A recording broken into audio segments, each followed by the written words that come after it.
Fascism is not an article for sale. Fascism is a faith. It is the faith of our fathers. Benito Mussolini. Tonight, we step into one of the most dangerous political inventions of the modern world. A movement born not from strength, but from fear. A promise that began with unity and ended with ruin. Fascism did not rise in a vacuum. It rose in the cracks of collapsing empires, in the hunger of unemployed workers, in the humiliation of nations who believed they had been left behind. It grew in the silence after defeat, in streets filled with anger, in factories filled with despair. Across Europe, democracy faltered. Parliamentary debates gave way to shouting crowds. Disappointment turned to rage, and rage searched for a name, a leader, a face, someone to blame, and someone to follow. Fascism sold itself as rebirth, a return to greatness, a cure for chaos. It promised unity, strength, destiny, a nation fused into a single will. But beneath the banners and parades, beneath the marching boots and choreographed cheers, was a far older truth. When people are afraid, they will sometimes trade freedom for the illusion of safety. This is the story of how that bargain was made. How ordinary citizens surrendered their voices to men who spoke with certainty. How neighbors became enemies. How private loyalty became public obedience. How the individual disappeared into the machinery of the state. The rise of fascism was not inevitable. It was constructed, speech by speech, crisis by crisis, law by law, a slow tightening, a quiet rearranging, until one day a society wakes up and finds that the doors no longer open from the inside. Tonight, we follow that path, not to admire it, but to understand it, because the forces that shaped the 20th century haven't vanished. They linger in the air of every political crisis, every economic collapse, every moment when fear outruns trust. This is the anatomy of fascism, how it rises, how it rules, and why it always ends the same way. Let us begin. Chapter 1. The misused word. Fascist. It rolls off tongues the way villain once did. Online, in parliament, in the street, it's become a curse word that means you're the bad one. People fling it at bosses, police, protesters, teachers, parents. Each time, the meaning thins a little more. When every act of control becomes fascism, and every disagreement becomes tyranny, the word no longer warns us. It flatters us instead, because the fascist is always someone else. A word once meant to signal total obedience and mythic violence now means someone I don't like. That's dangerous, because fascism's power was never in its flags or uniforms. It was in how ordinary people stopped noticing where obedience ended and belief began. If we drain the word of meaning, we disarm ourselves. We forget that it described a system that promised order, beauty, unity, and delivered at slaughter. The purpose of this book is simple: to take the word back, to restore its weight, and to understand how it still moves beneath modern politics. Fascism was not an abstract debate. It was a movement that mobilized millions, reshaped nations, and murdered in the name of purity. To study it isn't pedantry, it's self-defense. Because fascism never says, "I am fascism." It says, "I am your salvation. I will make you proud again." When historians and philosophers define it as nationalism reborn through myth, as obedience disguised as faith, they're building a map of warning signs, a way to recognize the road before we walk it again. Most books about fascism drown in dates, armies, and speeches.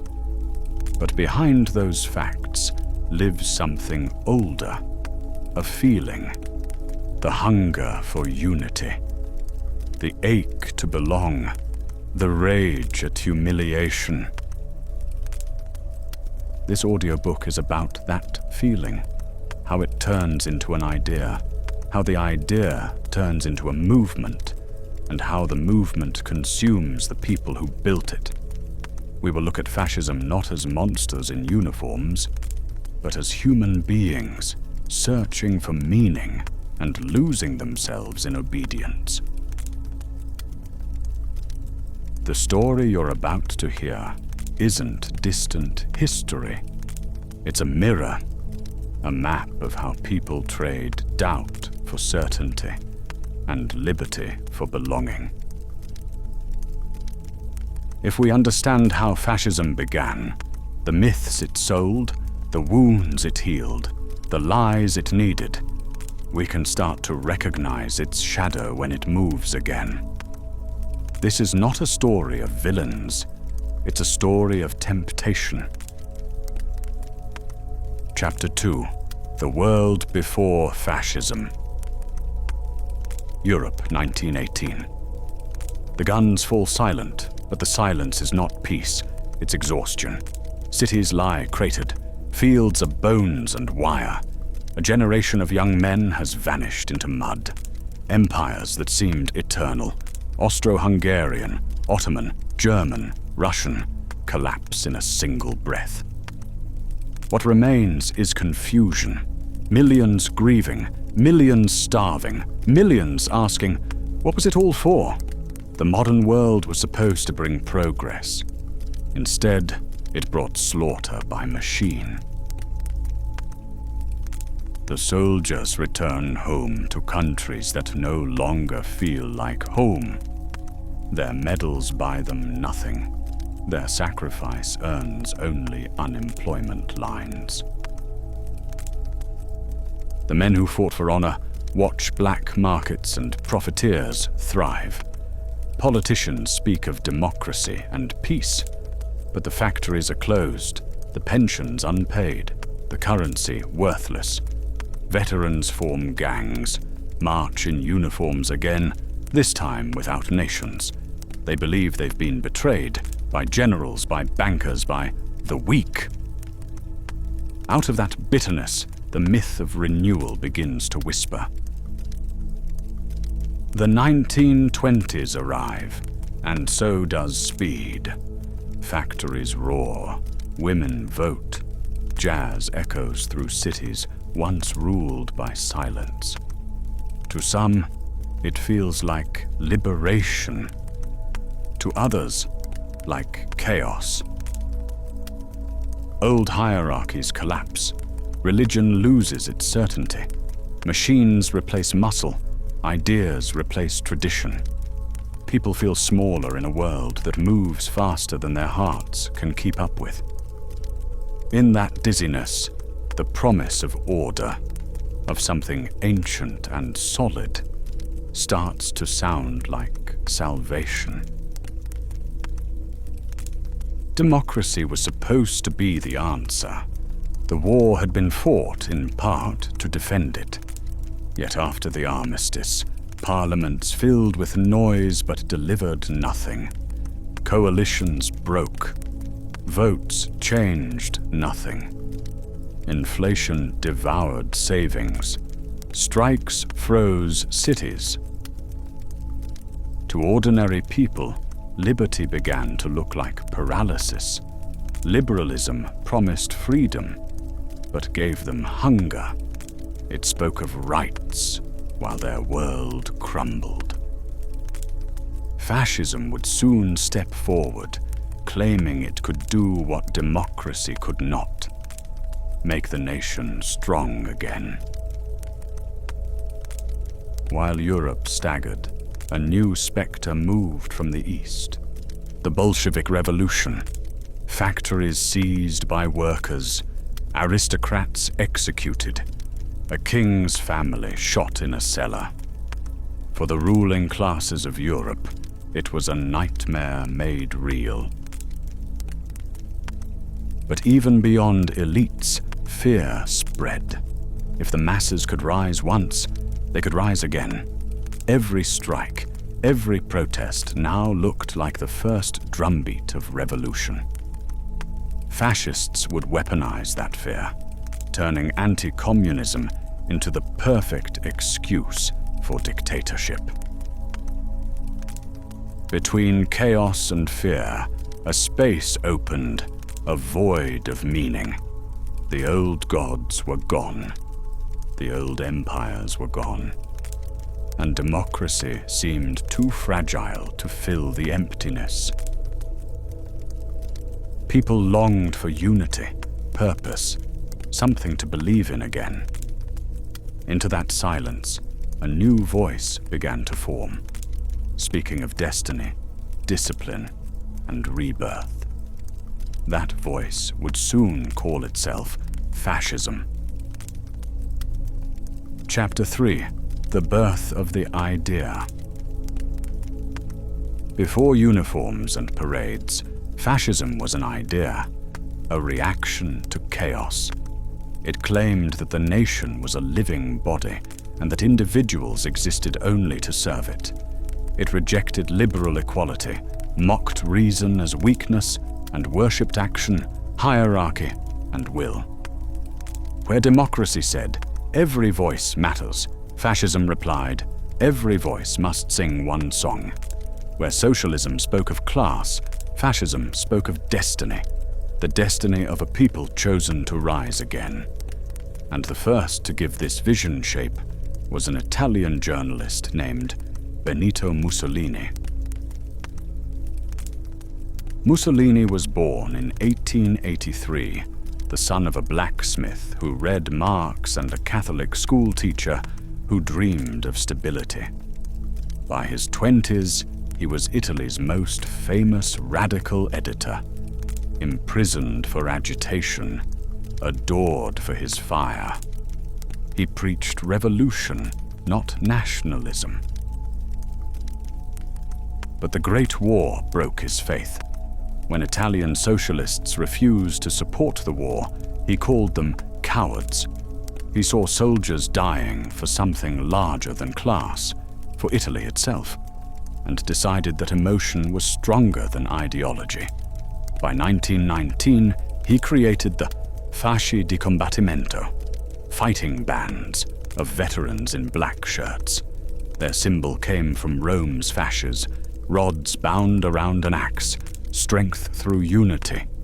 From socialism's ashes, he would forge a new creed.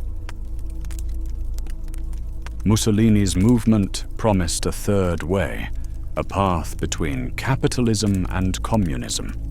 He declared that class war had torn the nation apart, and that only a strong state could reconcile worker and employer. Industries and labor unions would be organized into corporations under state supervision, an economic democracy where everyone served the national interest. In truth, it was theater. Business elites kept profits, workers lost unions, but the idea sounded holy. One nation, one will, one destiny.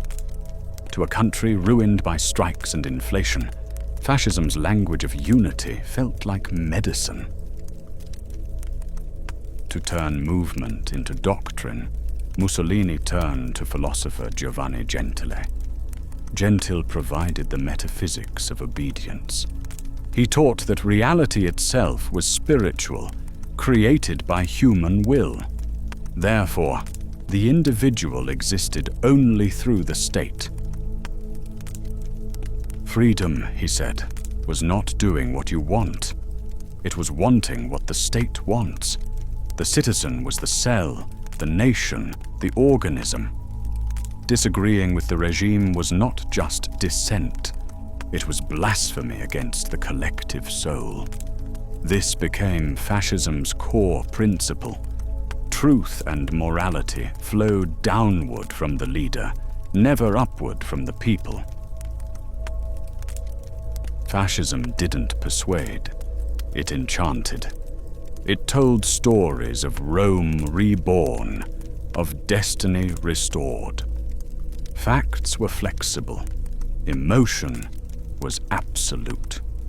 Mussolini said openly, "We have created our myth. A myth is a faith, a passion. It is not necessary that it be a reality." To believe the myth was patriotic, to doubt it was treason. Rational debate became betrayal. The new Italy would live not by evidence but by ecstasy. Politics turned into spectacle. Rallies filled squares with torches and drums. Children sang hymns to the Duce. Architecture rose like scripture, vast, symmetrical, eternal. Uniforms erased difference. Salutes replaced conversation. To march was to believe. The rituals bound millions into a single emotional rhythm. Obedience made visible. Fascism preached that peace was decay. Violence, Mussolini said, was the hygiene of history. Black shirt squads smashed socialist offices, burned newspapers, and beat union leaders in the streets. They claimed that only through struggle could a nation prove its strength. To them, the wound of war was not a tragedy, it was a baptism. Killing for Italy meant rebirth. Fear turned to pride, brutality turned to ritual. Out of ruin, Mussolini offered redemption.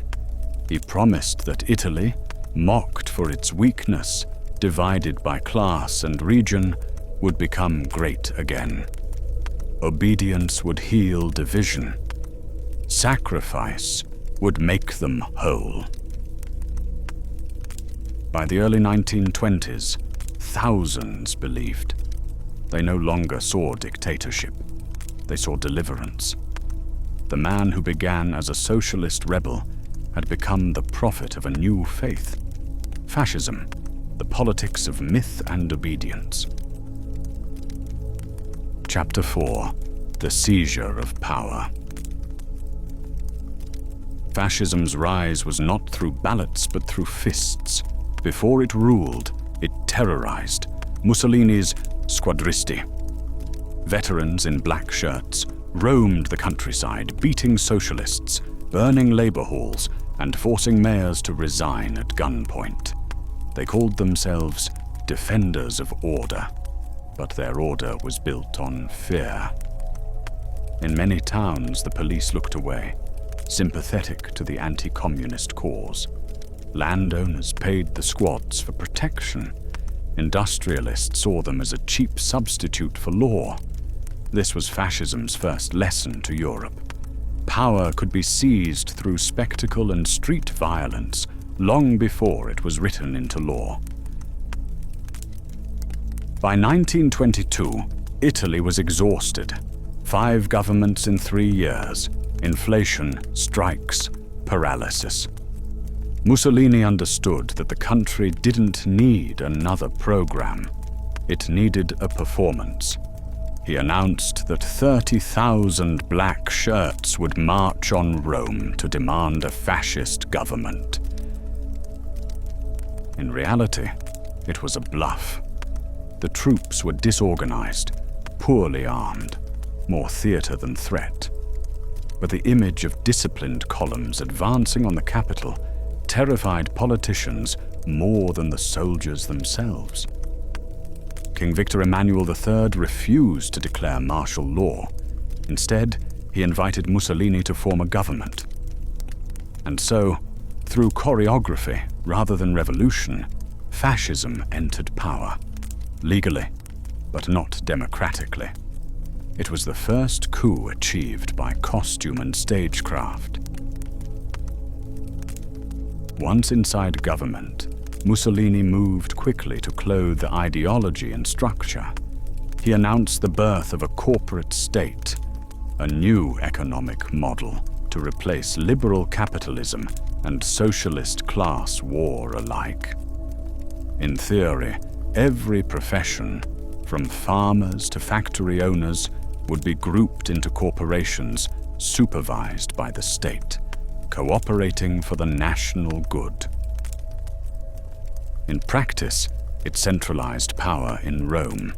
Real unions were abolished, independent bargaining outlawed. Industrialists kept their wealth, workers lost their voice. The corporation became a facade. Behind it, the regime set wages, banned strikes, and dictated production quotas. To the world, Mussolini could boast of harmony. Inside Italy, it was obedience disguised as order. Fascism tolerated no rivals. By 1925, Mussolini declared himself Il Duce, the leader, and dismantled the machinery of democracy piece by piece. Censorship spread first through newspapers, then radio. Opposition parties were banned. Unions were absorbed into state syndicates, their leaders arrested or exiled. The notorious secret police, the OVRA, hunted dissenters. The parliament still met, but only to applaud. Elections continued, but only one list appeared on the ballot. The Italian people had traded chaos for control and found themselves governed by silence. The state needed a symbol, and Mussolini gladly became one. Posters showed him bare-chested on horseback, harvesting wheat, flying planes, wrestling the sea. He was father, warrior, worker, prophet, all in one body. He demanded not love but awe. The regime called him Il Duce, the leader, a title echoed through loudspeakers, classrooms and churches. Children recited prayers that began not with God, but with his name. In fascism, politics was no longer about policy. It was about worship. Fascism wanted more than power. It wanted souls. It aimed to occupy every corner of life: school, art, sport, even leisure. Textbooks rewrote history, so Rome's emperors appeared as early fascists. Painters were told to glorify strength and virility. Radio praised obedience. Cinema turned parades into epics. The message was constant. Italy had one destiny, one voice, one truth. When all art serves ideology, reality itself becomes propaganda. Fascism was not content to control behavior. It sought to control imagination. For ordinary Italians, the regime became routine. The morning salute replaced the handshake. Portraits of the douche hung beside crucifixes. Even small talk carried slogans: believe, obey, fight. Loyalty was measured in gestures: who saluted quickest, who cheered loudest.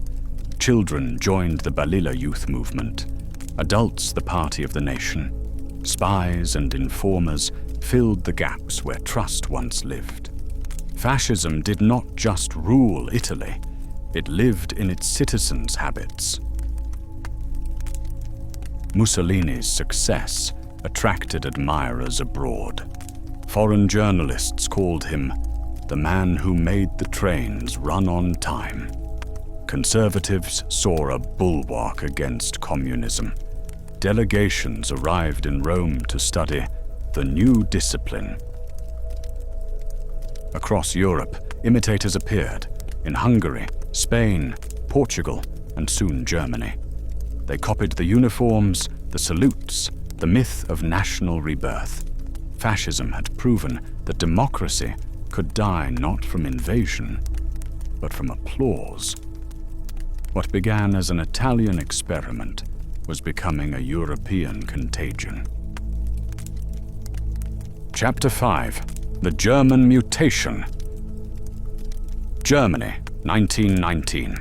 The Kaiser is gone. The empire dismantled. In the small city of Weimar, a fragile republic is born. Democratic, liberal, idealistic. But its cradle is a graveyard. The Treaty of Versailles brands. Germany the sole aggressor of the Great War. Reparations cripple the economy. In 1923, inflation turns absurd. Workers are paid twice a day before their wages lose value. A loaf of bread costs billions of marks. Savings vanish. Trust collapses. The people see democracy not as rescue, but as humiliation. That trauma, the sense of betrayal and lost greatness, becomes the emotional seed Hitler will later water. Adolf Hitler enters politics as a failed artist, a decorated soldier, and a gifted orator. He studies Mussolini's rise, borrowing his uniforms, his salutes, his theater. But Hitler adds something Mussolini never had, a racial mythology. In the National Socialist German Workers' Party, the Nazi Party, he fuses Italian fascist discipline with a German obsession: blood.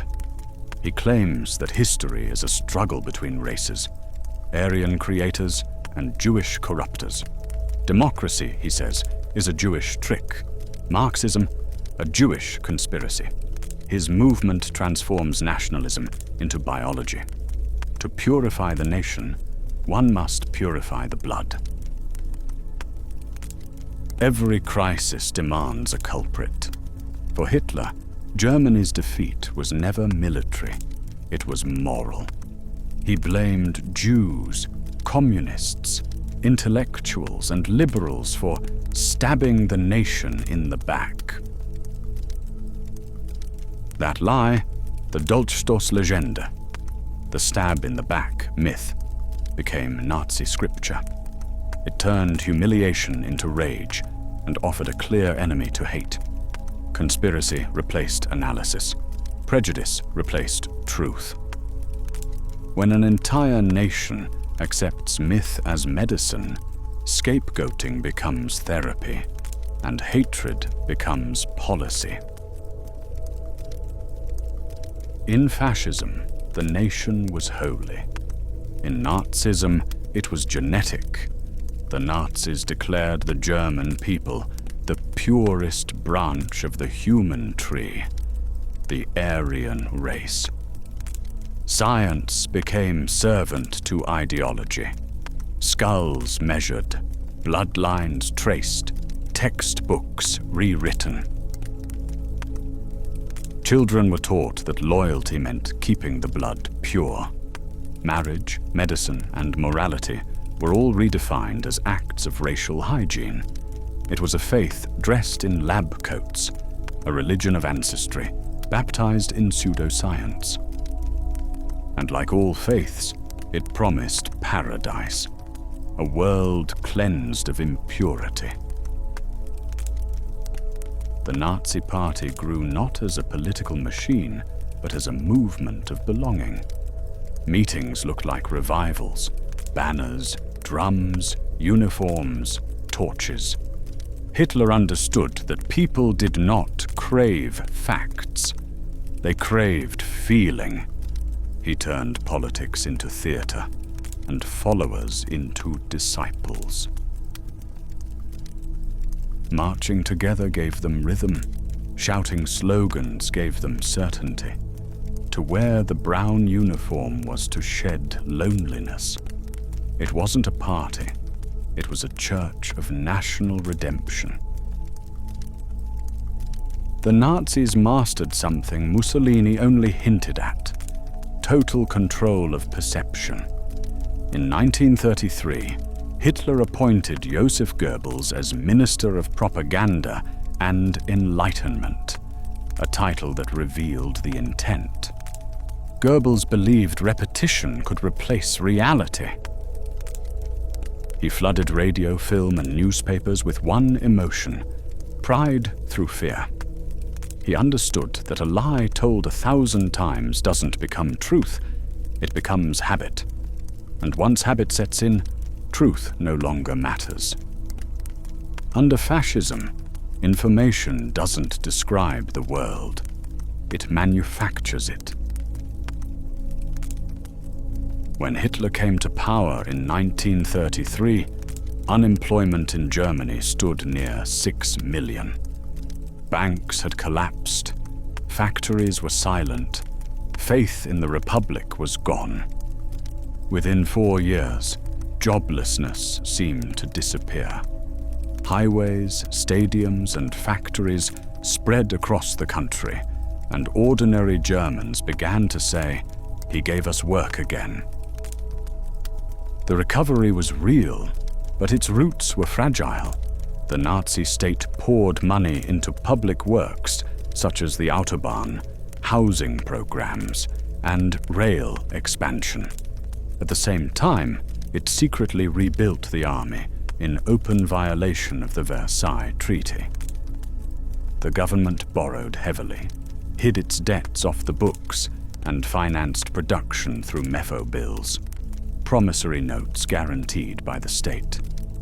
By outlawing trade unions and freezing wages, it forced labor costs down while flooding factories with military orders. Women were encouraged to leave the workforce. Jews were expelled from professions.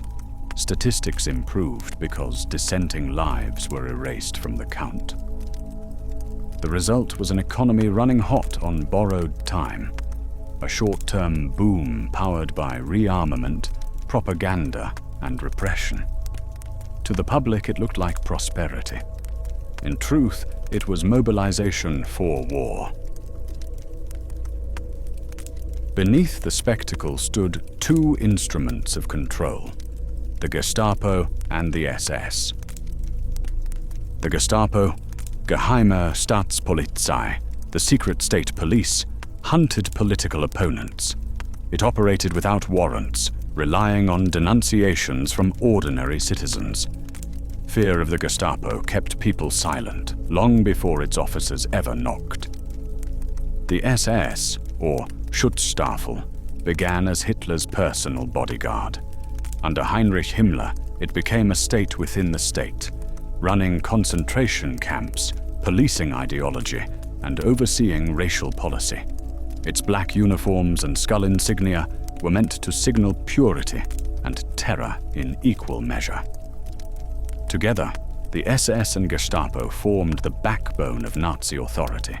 Law replaced by loyalty, justice by obedience. They turned repression into routine: surveillance, interrogation, deportation, execution. What began as political policing evolved into an industrial system of domination. By 1939, economic expansion and rearmament had made war almost inevitable. Hitler announced that Germany needed Lebensraum, living space, in the East. He presented it as nature's law. Strong nations must grow or die. The army, rebuilt in secret, now stood ready. Factories that once made radios made tanks. Railways that carried tourists now carried troops. Many Germans believed destiny had returned, that humiliation had been avenged, and greatness restored. They saw order, employment, and pride. They did not yet see the abyss opening beneath it. Chapter 6: The Anatomy of Fascism. At the heart of fascism lies an ancient word: palingenesis, rebirth. Fascism is not content to reform the nation. It promises to resurrect it from decay. It tells a people that their golden age was stolen by decadence, by foreigners, by weakness, and that through sacrifice they can be made pure again. Every fascist movement begins with this myth, a once great civilization betrayed and humiliated, now waiting for a leader to awaken it. In Italy, that meant Rome reborn. In Germany, the return of racial destiny. In Spain, the resurrection of Catholic empire. The story always changes costume, but the script stays the same. We were great, we have fallen, we will rise again. This emotional cycle of humiliation and redemption is what binds fascist followers long before any policy or law. It is politics written as religion, a promise of salvation through struggle. Fascism begins where liberalism falters. It looks at democracy's arguments and sees weakness, at compromise, and sees decay. In fascist thought, individual freedom fragments the nation. Debate divides it. The liberal idea that politics should be negotiation is redefined as cowardice. Fascists despise pluralism because it questions unity. They reject the very principle of equality before the law, insisting that some are born to lead, others to follow. Parliaments are mocked as talking shops. Newspapers and parties are condemned as parasites. Mussolini called liberal democracy a rotting corpse, while Hitler declared it Jewish poison. To fascists, truth does not emerge from discussion, but from revelation. The leader's voice, the crowd's faith, the myth's emotional power. They claim to restore strength by abolishing choice. Liberalism offers rights. Fascism offers belonging. And in times of fear, belonging often wins. If liberalism was too weak, Marxism was too divisive. Fascists saw class struggle as another disease, a poison splitting the nation into warring tribes. Where Marx saw history as the conflict between workers and capitalists, fascism saw it as the harmony of classes under one flag. This is why fascism calls itself a third way. It promises to unite labor and business, hand and brain, under the supervision of the state. Marxism, it claims, turns citizens into enemies. Fascism will make them brothers. But this unity comes at a price. Unions dissolved, strikes banned, dissent criminalized. The worker becomes a soldier of production, the entrepreneur a general of industry, both serving the same command. To the unemployed and frightened middle classes, fascism offered stability without socialism, order without revolution. It told them they could keep their property, their nation, their pride, if only they surrendered their freedom. Anti-Marxism was not just hatred of communism. It was the emotional bridge between capitalism's fear and nationalism's promise. No fascist movement survives without its prophet. The German word Führerprinzip, the leader principle, captures the heart of this creed. One will, one voice, one destiny. In fascism, the leader is not just a politician. He is the living embodiment of the nation's soul. He does not represent the people. He is the people, purified and made flesh. Obedience becomes virtue. Disagreement becomes sin. To doubt the leader is to doubt the nation itself. Mussolini said, "Everything within the state, nothing outside the state, nothing against the state." Hitler declared that the party is Hitler and Hitler is Germany. These were not metaphors. They were the new theology. The leader replaces law with charisma, procedure with will. He speaks not to convince, but to command. Through his image, millions learn to transfer their private fears into public faith. Faith that the leader's certainty will save them from chaos. At the core of fascist economics lies corporatism. Not corporate capitalism as we know it today, but the idea that society should function as one body, with each class performing a defined role under state direction.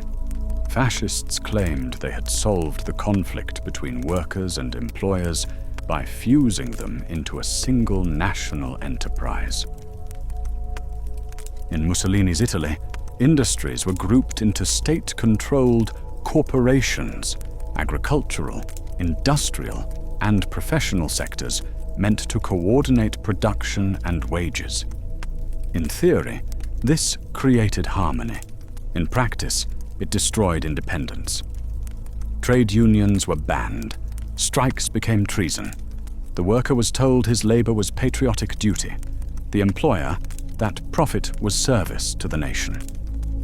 Corporatism blurred the line between public and private. Factories became extensions of the state. Businessmen became administrators of ideology. It was a command system cloaked in cooperation, one in which the state decided everything and responsibility dissolved into hierarchy. Fascism thrives on motion, discipline, and the aesthetics of battle. It glorifies struggle as the natural state of humanity. In fascist societies, the line between soldier and citizen dissolves. Every life is preparation for war. Children march in youth organizations, learning to salute before they can read. Schools teach loyalty, not curiosity. Workplaces echo with slogans about duty and sacrifice. Uniforms become sacred garments, symbols of purity, strength, and belonging.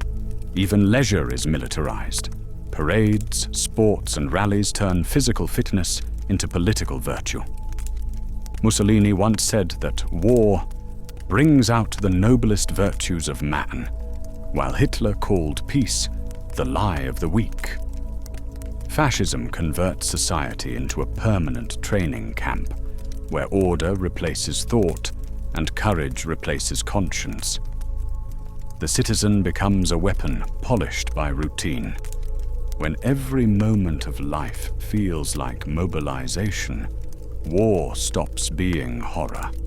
It becomes destiny. Fascism speaks not to the mind, but to the crowd. It replaces argument with emotion, policy with performance. At rallies, the air thickens with rhythm, drums, chants, flags, torches. Hitler understood that mass gatherings could dissolve loneliness, turning millions of isolated people into one breathing organism. Mussolini called this the mysticism of collective will. Propaganda is not just persuasion, it is transformation. It floods the senses until reason retreats. Images, slogans, and repetition create an emotional trance in which belief feels like truth. People are not coerced into obedience. They are seduced by belonging. Fascism thrives on that conversion, the moment when citizens stop asking, "Is this true?" and start feeling, "This is us." The rally is its sacrament, the crowd its cathedral. Once that emotion hardens into identity, even cruelty feels righteous. Fascism learned early that beauty can sanctify brutality. Architecture, music, and symbols were engineered to make obedience feel sublime. Mussolini rebuilt Rome as a city of marble and symmetry. Hitler's architect Albert Speer designed vast arenas where citizens could feel small and sacred at once. Every monument, anthem, and banner was a lesson. Greatness has a shape, power has a sound.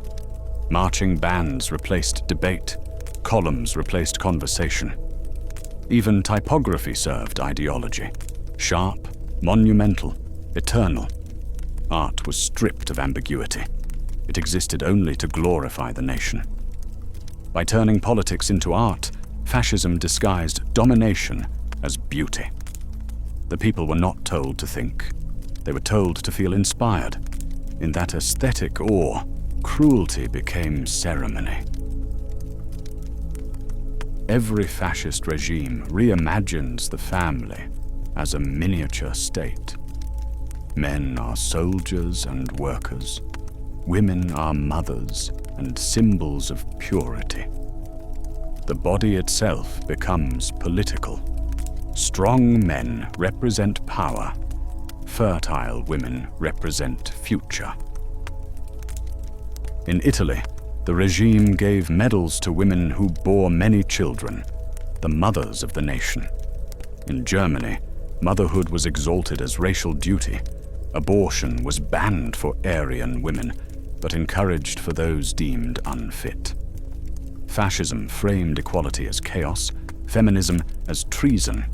It replaced partnership with hierarchy, husband as commander, wife as caretaker, child as recruit. The family's intimacy became an instrument of ideology. By controlling gender roles, the state colonized private life. Fascism promised to restore natural order, but what it created was obedience in miniature, a household that mirrored the marching square. At its core, fascism is a political religion. It borrows the language of salvation and sacrifice, but replaces God with the nation. The flag becomes the cross, the leader the savior, the rally the mass. This faith offers meaning in a secular world. Where religion promises heaven after death, fascism promises transcendence through unity in life.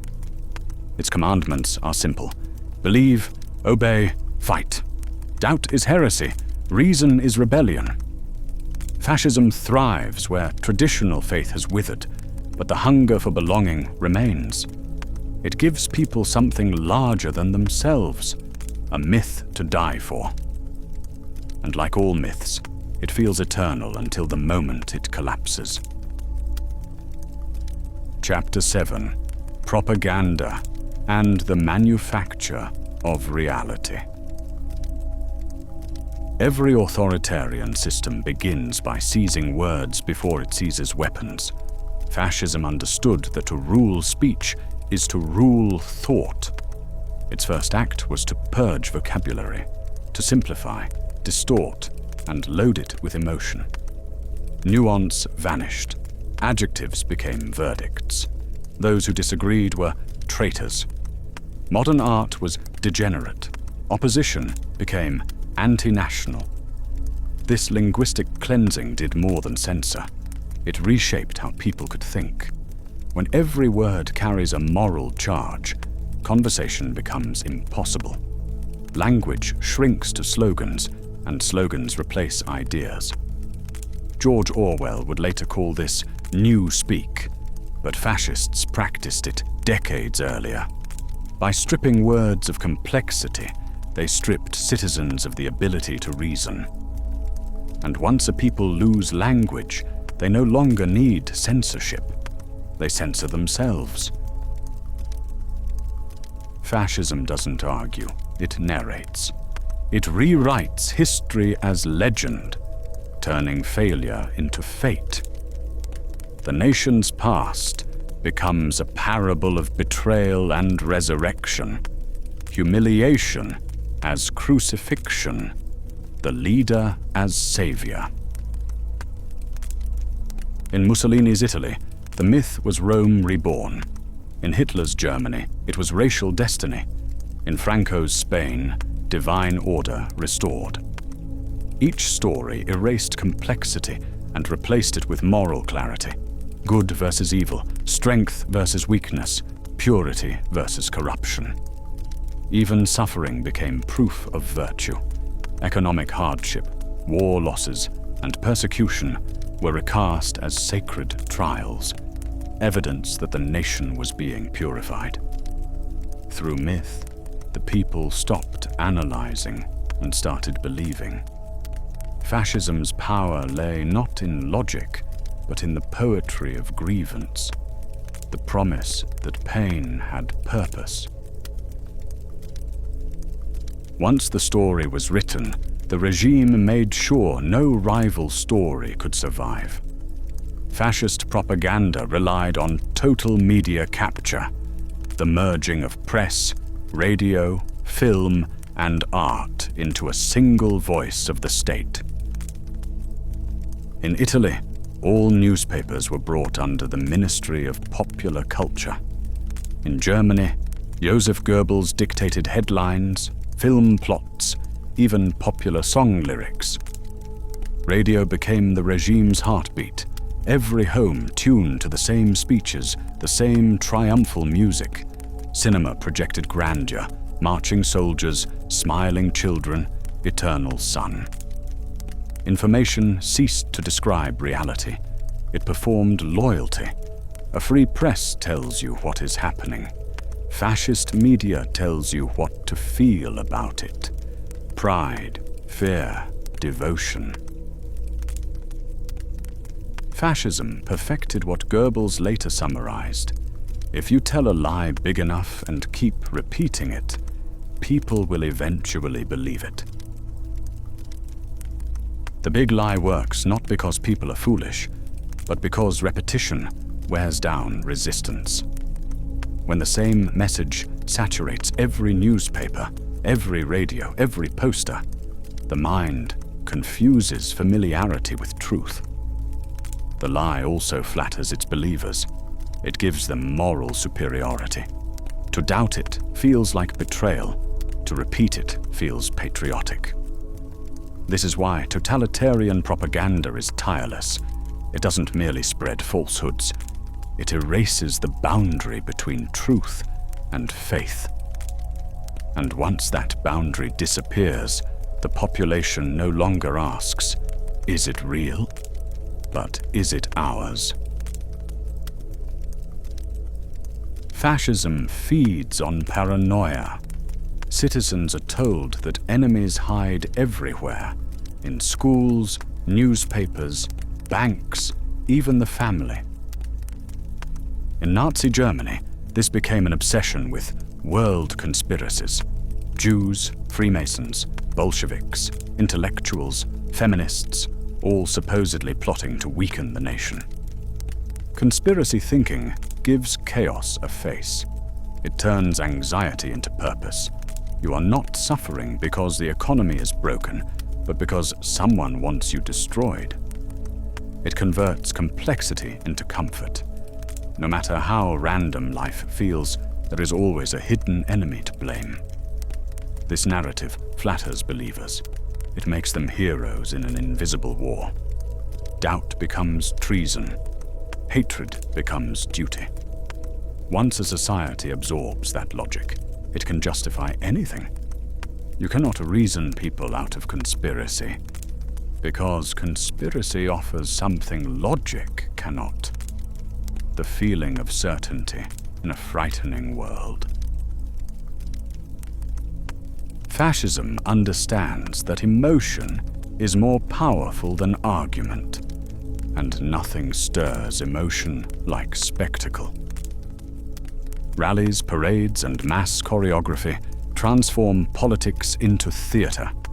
Light, music, and architecture fuse into one overwhelming experience, or masquerading as unity.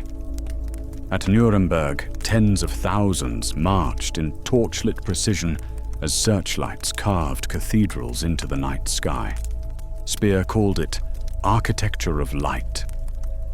The point was not communication, but communion. The crowd absorbed into the leader's presence.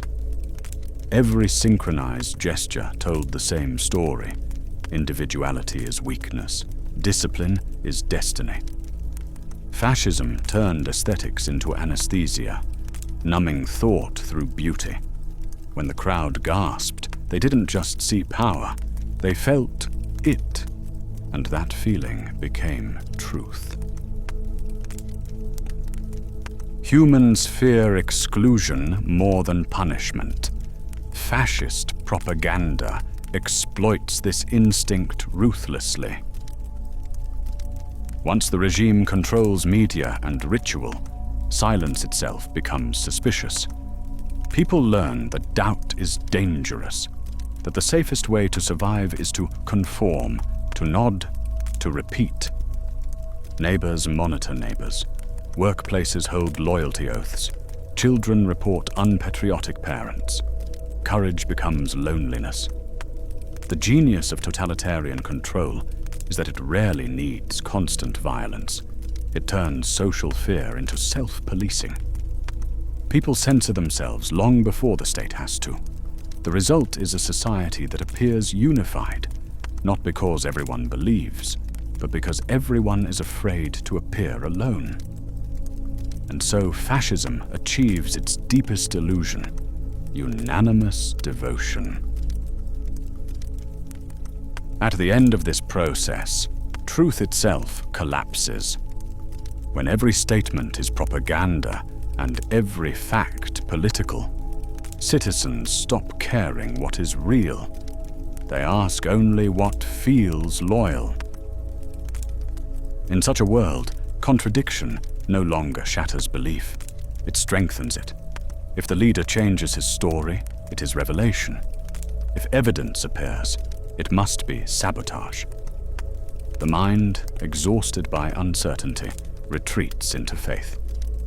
This is the final victory of propaganda, not convincing people of falsehoods, but making them indifferent to truth.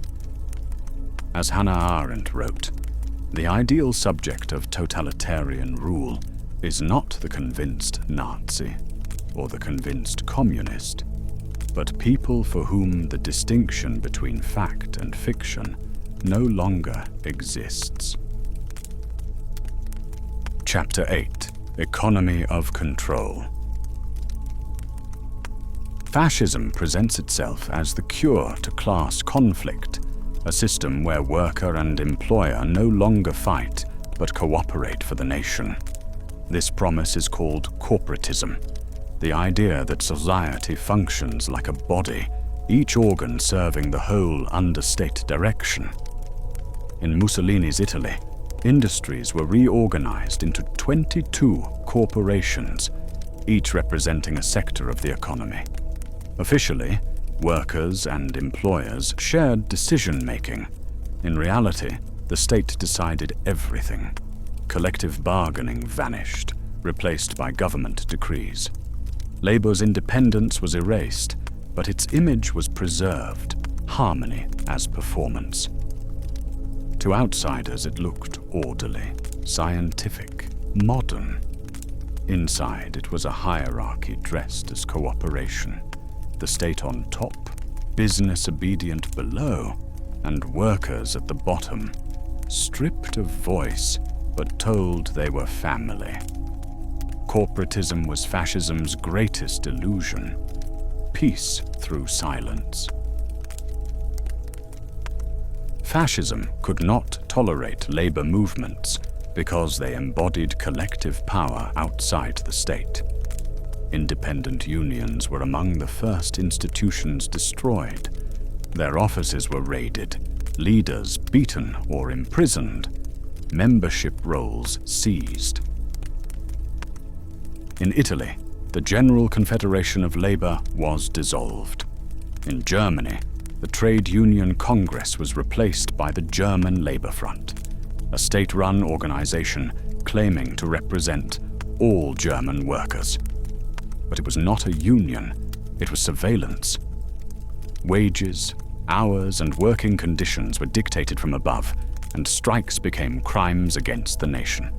The regime called this labor peace.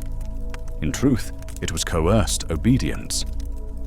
The worker's dignity was redefined, not as the right to demand fairness, but as the duty to serve. By erasing unions, fascism removed the last legal channel for discontent. After that, protest could only be rebellion. At first, industrialists feared fascism. They worried that mob violence and radical rhetoric would disrupt profits. But once Mussolini and Hitler stabilized the streets and crushed the left, fear turned to admiration. The regimes offered what capitalism craved most: predictability. Labor unrest vanished, communism was outlawed, and contracts flowed from the state. In exchange, big business accepted political submission, trading freedom for security. Factories that once bargained now received state orders. Banks financed rearmament. Managers became instruments of policy. Profits rose, competition shrank, and corruption was renamed patriotism. It was an uneasy alliance, ideology and greed shaking hands. But together they built the fascist economy, authoritarian stability backed by private enterprise, a partnership where business lost its independence but kept its rewards. In fascism, work itself becomes holy. Posters declared, "Work makes you free," a slogan later carved in iron above concentration camp gates. Factories were filmed like temples of devotion, workers portrayed as warriors of industry. Idleness was branded treasonous, exhaustion was patriotic. Leisure programs like Germany's Strength Through Joy offered vacations and cheap cars not as kindness, but as incentives for obedience. Productivity became propaganda. Every worker a soldier, every machine a weapon. The purpose of work was no longer personal advancement, but a national glory. To question orders was to betray the collective. Fascism turned the economic system into a stage set, efficient, disciplined, gleaming, concealing the fear that powered it. In this world, the assembly line and the parade were two sides of the same ritual, motion without freedom. Fascism preaches self-sufficiency, the dream of autarky. It tells the people that dependence on foreign trade is weakness, that true sovereignty means producing everything at home. In Italy, Mussolini launched the battle for grain, urging farmers to grow wheat instead of importing it.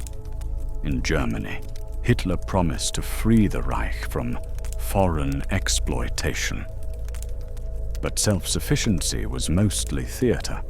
Neither country had the resources to sustain it.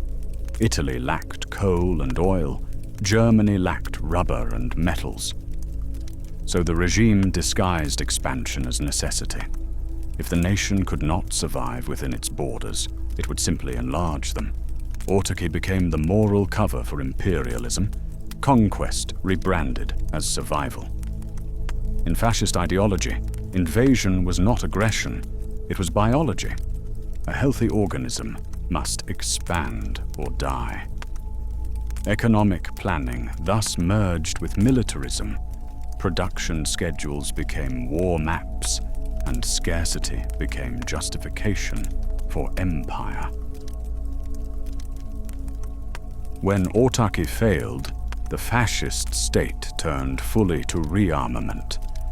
By the late 1930s, the majority of German industry served the military: tanks, aircraft, munitions, uniforms. Unemployment disappeared not through innovation, but through conscription and forced labor. In occupied territories, millions of civilians were enslaved to feed the Reich's factories.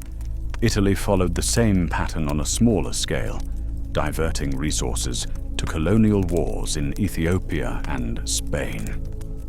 The fascist economy thrived only in motion. It needed conquest to sustain production, loot to pay debts, victory to justify sacrifice. This cycle made peace impossible. War was no longer the failure of politics. It was its fulfillment. Each campaign became both economic stimulus and propaganda triumph, a temporary surge that hid the regime's bankruptcy. Behind the parades of victory stood the same truth. Fascism could build only by destroying. In the fascist economy, virtue and vice trade places. Stealing resources from others becomes national necessity. Exploiting conquered peoples becomes civilizing mission. Slavery is renamed labor duty. By redefining morality, the regime frees itself from guilt. Plunder is patriotic, cruelty is efficiency. Citizens learn to measure right and wrong, not by justice, but by usefulness to the state. Factories run on stolen materials and stolen lives, yet propaganda calls it renewal. This inversion completes the cycle of control. Economic success, real or imagined, erases empathy. Once people believe that survival excuses everything, there is no crime left to commit. Fascism's final product is not industry or empire. It is moral numbness, the quiet conviction that obedience is innocence. Chapter 9. Faith, Fear, and the Fascist Soul. Fascism begins with humiliation and ends with surrender. It tells people broken by chaos that obedience will cleanse them. After years of disorder, corruption, or defeat, submission feels like relief. To hand one's will to the leader is to be freed from the burden of uncertainty. This is why fascism presents authority, not as domination, but as therapy. It says, "You were lost. Now you are guided." The pain of doubt becomes the pleasure of clarity. Marching in step feels righteous because it erases loneliness. When the individual dissolves into the collective, chaos turns into rhythm, and rhythm feels like purpose. This emotional transformation is fascism's deepest seduction. The belief that giving up your freedom is how you become whole again. Every fascist regime builds itself on the worship of strength. It constructs a mythic man, disciplined, fearless, hard as steel. Violence becomes proof of virtue, tenderness, a symptom of weakness. The soldier replaces the citizen as the model human being. Mussolini bragged that he preferred war to peace, as man prefers the hunt to sleep. Hitler called compassion a sickness of civilization. Schools, art, and sport all glorified aggression as the natural state of manhood.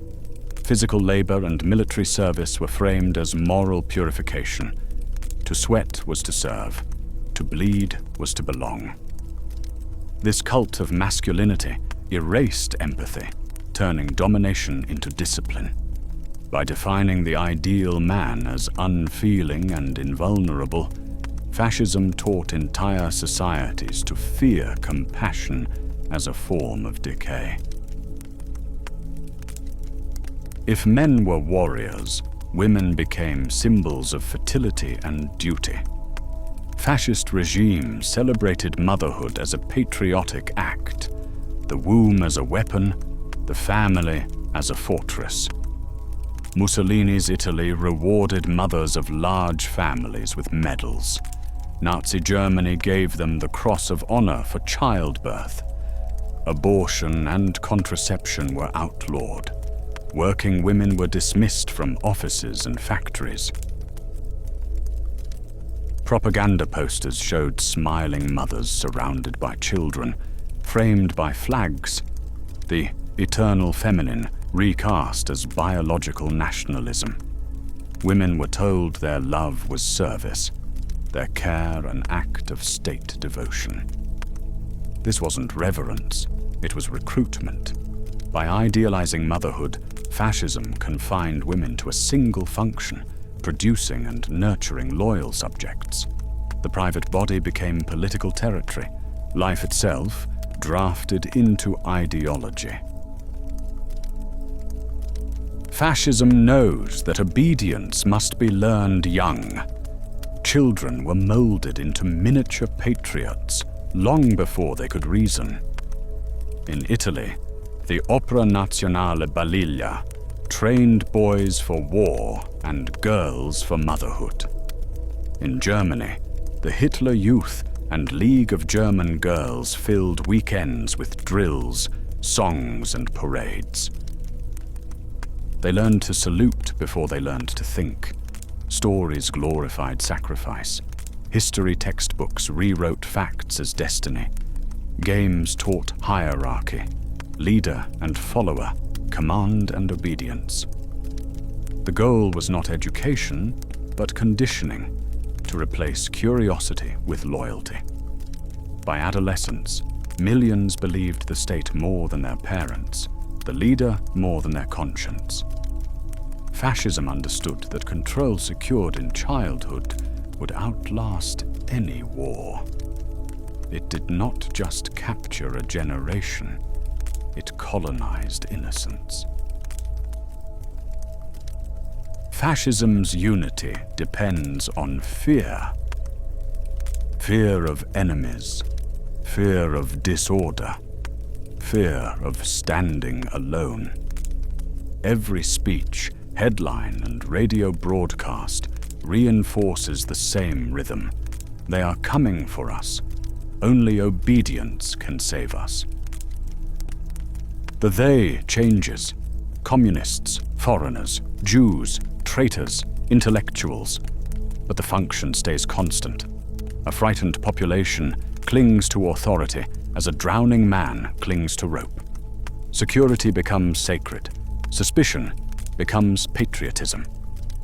This fear binds the crowd tighter than love ever could. It gives them purpose and absolution. If danger is everywhere, then submission is courage. Fascism survives not because people trust the regime, but because they fear what might happen without it. It is a system held together, not by faith in the leader, but by terror of freedom. Every religion needs a devil, and every fascist state invents one. Without an enemy, the myth collapses. The existence of an eternal foe, internal or external, becomes the proof of the nation's righteousness. In Nazi Germany, Jews were blamed for every failure. In Italy, communists. In Spain, secularists. Persecution was framed as purification. Hatred became a civic ritual, a unifying prayer. The press described enemies as vermin. Posters portrayed them as disease. Destroying them was not cruelty, it was hygiene. This sacred enemy gave meaning to life under dictatorship. It turned moral conscience upside down. To show mercy was weakness. To hate was to belong. A society that sees itself as perpetually besieged loses the ability to imagine peace. And without peace, hatred becomes home. In fascist societies, punishment is not just discipline, it is theater. Public humiliation becomes a spectacle of purification. Enemies are beaten, shaved, paraded, executed, not in secret, but in front of the crowd. These rituals serve a dual purpose. They terrify and they unite. Watching another person's suffering confirms your own loyalty. To join the chant is to prove you are not the next victim. Punishment thus becomes a form of worship. It reinforces the myth that the nation is cleansing itself, that every blow is moral correction. In fascism, cruelty is not hidden, it is sanctified. The crowd learns to feel virtue in violence, to see justice in spectacle. What begins as fear ends as ritual pleasure. At its height, fascism feels like transcendence. Rallies, parades, songs. The moment when individuality dissolves into collective rhythm. People cry, faint, shout, salute, intoxicated by unity. It feels holy because it answers the deepest human hunger, to matter, to be part of something eternal. This is the ecstasy fascism promises, the merging of self and nation, private doubt replaced by public purpose. It feels moral, even spiritual, but it is not faith. It is surrender. When millions chant the same words, they mistake the echo for truth. Belonging becomes addiction. Once tasted, it demands repetition. Another rally, another victory, another enemy. Without the crowd, believers feel hollow. The movement feeds on that emptiness, turning it into devotion. Eventually, even the ecstasy fades. The slogans repeat, but no longer thrill. The leaders' speeches sound tired. Fear loses its power. Faith loses its heat. Beneath the discipline and devotion lies exhaustion, a silent awareness that nothing has truly changed. The promised rebirth never comes. The strong grow corrupt. The pure grow cruel, the nation grows hollow, and yet the people cannot turn back because obedience has become identity. To question the lie is to lose the self built around it. This is fascism's final tragedy. It gives people purpose by taking away the part of them that could live without it. When the shouting stops, what remains is not glory, but dependence. A nation afraid to be free. Chapter 10. Empire, War, and Genocide. Fascism cannot sit still. Its mythology of rebirth demands conquest, motion as proof of vitality. In Italy, Mussolini dreamed of a new Roman Empire stretching across the Mediterranean and Africa. In Germany, Hitler spoke of Lebensraum, living space in the East where the Aryan race would flourish. Expansion was sold as destiny. Maps in classrooms glowed with arrows of future conquest. Children learned that growth was nature's law. Strong nations expand, weak nations vanish. Economic need was wrapped in poetry. Colonies as salvation for overcrowded cities, war as the forge of greatness. To question imperial ambition was to deny national life itself. Empire became medicine for humiliation, and invasion became moral duty. Fascism inherited the racism of older empires, but stripped it of apology. When Mussolini invaded Ethiopia in 1935, Italian planes dropped poison gas while propaganda called it civilization. Germany studied these colonial campaigns closely. They offered a rehearsal for extermination. In Eastern Europe, the Nazi project fused imperial expansion with racial ideology. The Slavic peoples were labeled subhuman, their land a resource to be cleared and cultivated by Germans. Villages were burned, populations deported, cultures erased. Colonialism had always justified domination in the name of progress. Fascism justified it in the name of purity. The brutality was no longer a side effect of empire. It was its principle. When war returned in 1939, it was no longer between armies alone. It was between entire civilizations. Fascism declared that every citizen was a combatant, every factory a weapon, every child a future soldier.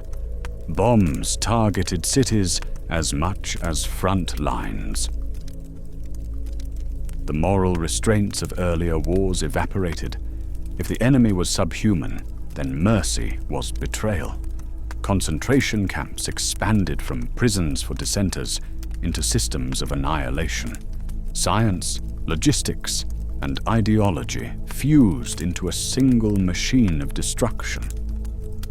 Fascism's dream of unity produced its opposite, a world where death had no borders. Genocide did not erupt in chaos. It was organized like business. The Nazi regime built a network of camps, Auschwitz, Treblinka, Sobibor, linked by rail and bureaucracy. Engineers designed crematoria, accountants tracked quotas, doctors selected who would live and die. Mass murder became administration. The language of offices hid the reality of slaughter. Processing, resettlement, special treatment. Each euphemism allowed ordinary people to participate without confronting the horror. This was fascism's final logic. If the nation is everything and individuals are nothing, then whole populations can be erased in the name of order. The gas chamber was not a contradiction of fascist ideology. It was its perfection. Even as bodies piled in foreign soil, fascist propaganda spoke only of honor. Newsreels showed smiling soldiers, heroic marches, flags rising over conquered towns. Films like Triumph of the Will turned war into art, blending violence and beauty into one hypnotic image. The dead were not mourned, they were immortalized. Mothers were told their sons had become seeds of the nation, fallen so others might bloom. Censorship erased failure, defeat, or doubt. Photographs of burned cities and starving civilians were forbidden. Instead, the radio sang of victory and virtue. Propaganda transformed agony into meaning.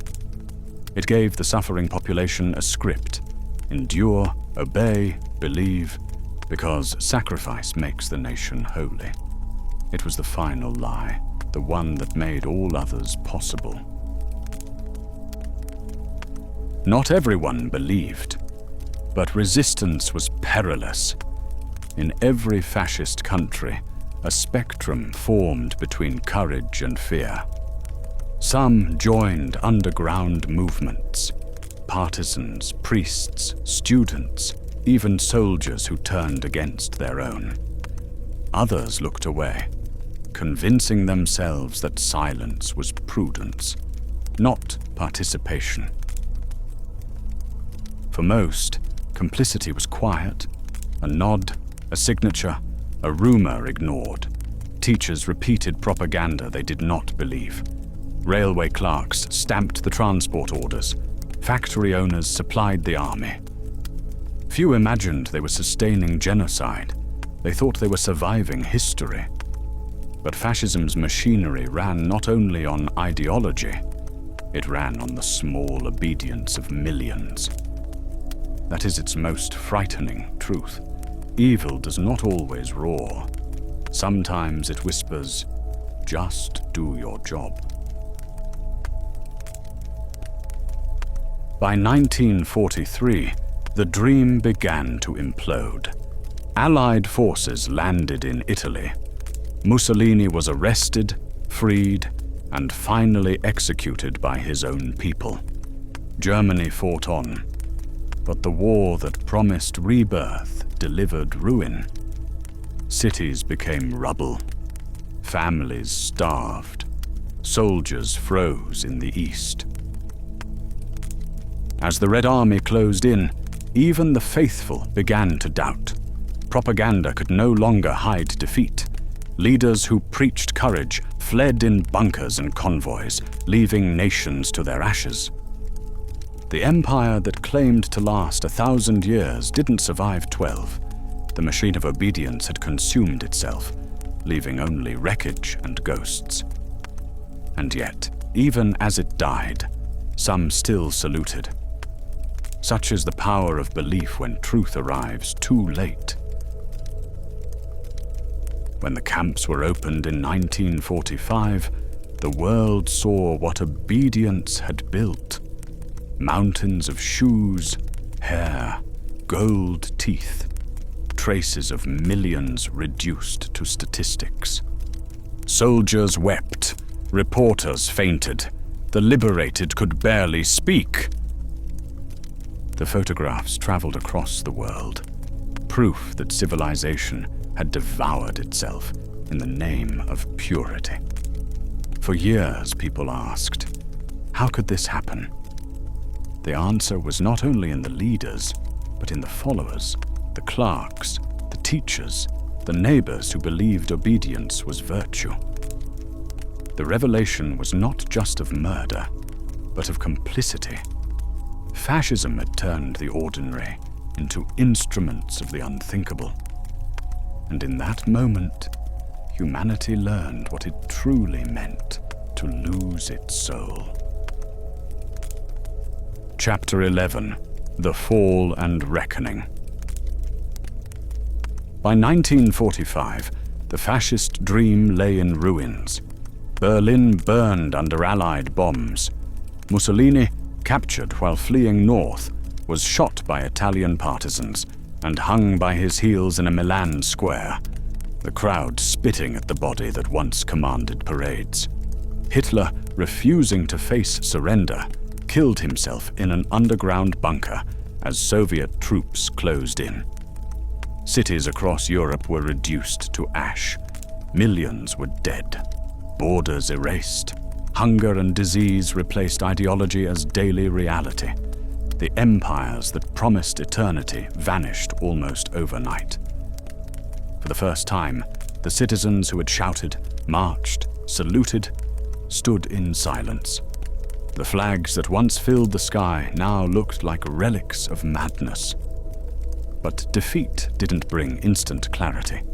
Many still clung to disbelief, unsure whether they had been liberated or orphaned. The god they built had died, and with it, their sense of meaning. When the war ended, millions said the same words. We didn't know. They claimed ignorance of the camps, of the massacres, of the smoke that had drifted from forests and chimneys. Some truly had not seen, others had chosen not to. Denial was both psychological and political. To admit knowledge was to admit guilt, to confess that silence had been complicity. And so whole nations began to rewrite memory. The Nazis were a few fanatics. Mussolini had been misled. Collaboration was survival. Post-war Europe became a continent of selective amnesia. People wanted to rebuild without remembering. But denial, like fascism, feeds on avoidance.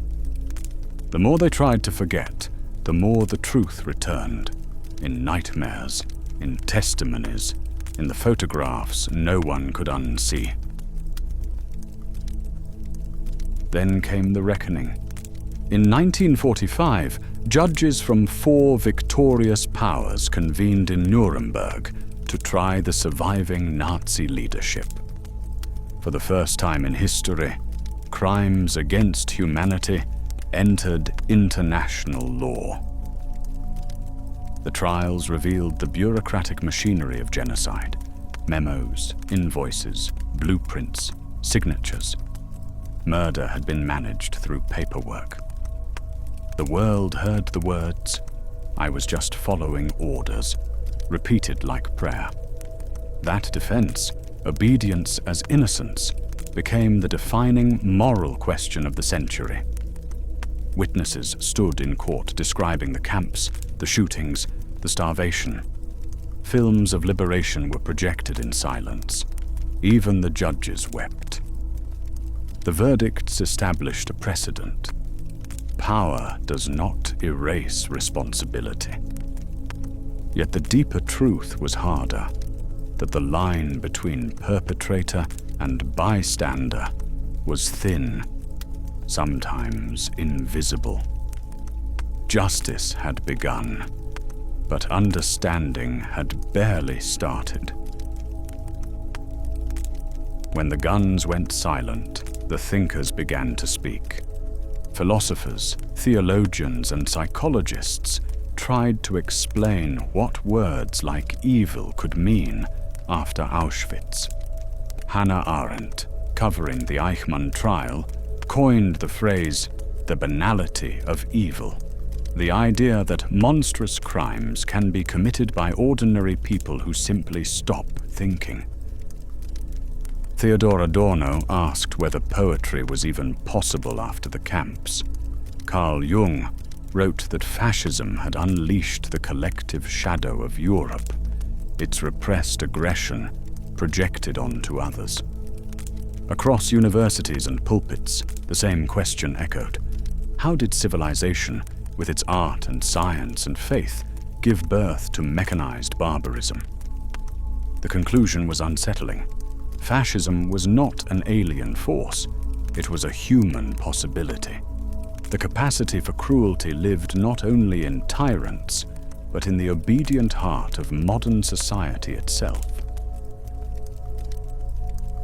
After the war, nations tried to rebuild, not only their cities, but their souls. Germany outlawed the Nazi Party, banned its symbols, and rewrote its constitution around the principle of human dignity. Italy executed fascist leaders and re-established democracy, though many former collaborators quietly returned to office. The Allies imposed denazification programs. Citizens filled questionnaires about their wartime roles. Teachers and judges were replaced, monuments destroyed. But purging a culture proved harder than punishing a regime. Economic recovery became the new absolution. The Marshall Plan rebuilt Europe's factories faster than its conscience. By the 1950s, consumer comfort softened the memory of catastrophe. Still, beneath the reconstruction lay an unhealed wound, the knowledge that progress could not guarantee morality, and that democracy without vigilance could again decay into obedience. In the decades that followed, remembrance became its own battlefield. Museums rose where camps once stood. Survivors told their stories in classrooms, films, and books. Yet each generation struggled to find the right distance, close enough to feel, far enough to endure. In Germany, school children visited memorials as civic duty. In Italy and France, debates raged over resistance, collaboration, and myth. Some wanted to move on. Others feared forgetting would be the final victory of fascism. Slowly, memory became Europe's conscience. The phrase "never again" entered language not as a slogan, but as a warning, a promise that truth, however painful, must outlive denial. Because the story of fascism does not end with its defeat. It ends with how we remember it, and whether we recognize its shadows when they return. Chapter 12. Fascism's American Mirrors. Before Hitler rose to power, He studied American law. In the 1920s, Nazi legal theorists examined the Jim Crow system in the United States. Segregation, anti-miscegenation statutes, and immigration quotas based on race. They saw a functioning model of racial hierarchy embedded within a democracy. When the Nazis drafted the Nuremberg Laws of 1935, which stripped Jews of citizenship and banned intermarriage, they cited American precedents directly. In their notes, US race law appeared not as moral failure, but as blueprint. This was the first mirror, a democracy that preached freedom, but codified exclusion. It showed fascists that modern law could enforce ancient prejudice. The message was chilling. Racism did not need dictatorship to survive. It could thrive under elected governments too. At home, American politics carried its own strain of moral absolutism. Throughout the early 20th century, preachers and politicians fused the cross and the flag, declaring the United States a divinely chosen nation. To question authority became not just unpatriotic, it was heretical. This white Christian nationalism echoed the emotional rhythm of fascism: purity, destiny, obedience cloaked in faith. Church pulpits warned of degenerate art, foreign ideologies, and godless socialism, using language nearly identical to European fascist rhetoric. For millions, religion became a patriotic identity more than a moral one. The sacred merged with the national, and in that fusion, dissent looked like sin. Fascism's core lesson reappeared. When political loyalty claims divine sanction, cruelty can feel righteous. Long before Mussolini's black shirts or Hitler's brown shirts, America had the Ku Klux Klan. Its second rise in the 1910s and 1920s turned terror into spectacle. Torchlight parades, white robes, secret oaths, burning crosses. Theatricality became intimidation, ritual fused with violence. The Klan called itself 100% American, defending family, God, and nation against foreign elements. It blended vigilantism with moral pageantry, mirroring fascism's aesthetic decades before fascism had a name. Millions joined, including police officers, judges, and congressmen. This was not a fringe cult, but a mass movement of conformity and fear. It proved that myth and costume could mobilize a democracy toward terror. That uniformed ritual could make ordinary men feel heroic while committing atrocities. After World War II, the rhetoric of purity found a new enemy: communism. The Red Scare gripped America, and fear of internal subversion echoed fascist narratives almost note for note. Loyalty oaths, blacklists, and congressional hearings demanded ideological purity. Teachers, artists, and union organizers were accused of spreading foreign contagion. The word un-American became a weapon, as vague and powerful as enemy of the state. Anti-communism served a double purpose. It protected national unity while silencing social reform. Like fascism's enemy within, it transformed dissent into treason. Freedom was defended by limiting freedom. And once again, fear became the organizing principle of public life. In the 1930s, while Europe debated Mussolini's corporate state, many American industrialists admired his efficiency. Newspapers printed flattering reports of trains running on time and strikes being outlawed. Business leaders feared socialism more than tyranny. Order was good for profit. Executives like Henry Ford and media moguls like William Randolph Hearst praised authoritarian discipline as a cure for democracy's chaos. Ford's anti-Semitic writings circulated globally, translated in Germany and distributed by Nazi propagandists. The logic was seductive. The state protects capital, and capital rewards loyalty. It was the same bargain fascism offered its elites: stability in exchange for silence.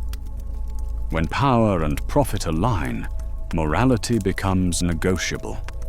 And that alignment, not just ideology, keeps authoritarianism alive in every age.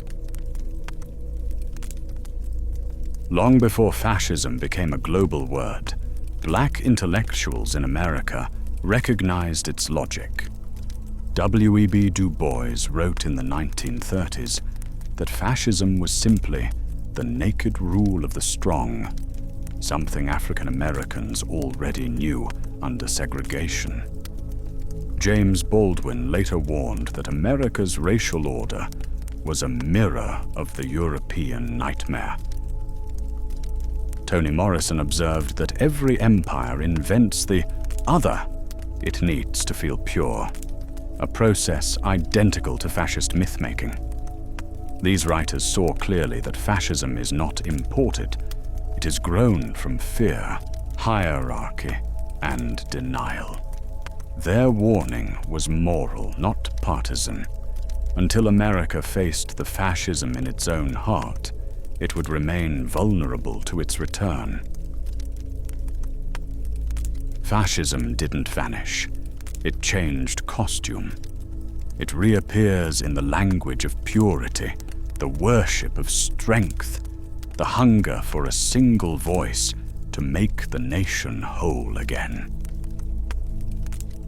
Modern populism borrows fascism's emotional tools: the myth of decline, the promise of rebirth, the scapegoat to blame. Social media amplifies what radio once did. Fear becomes performance. Rage becomes belonging. Democracy's danger was never just the tyrant. It was the exhaustion that makes tyranny feel simpler. The American Mirror shows that fascism is not a European disease, but a human one. It survives wherever obedience feels safer than thought.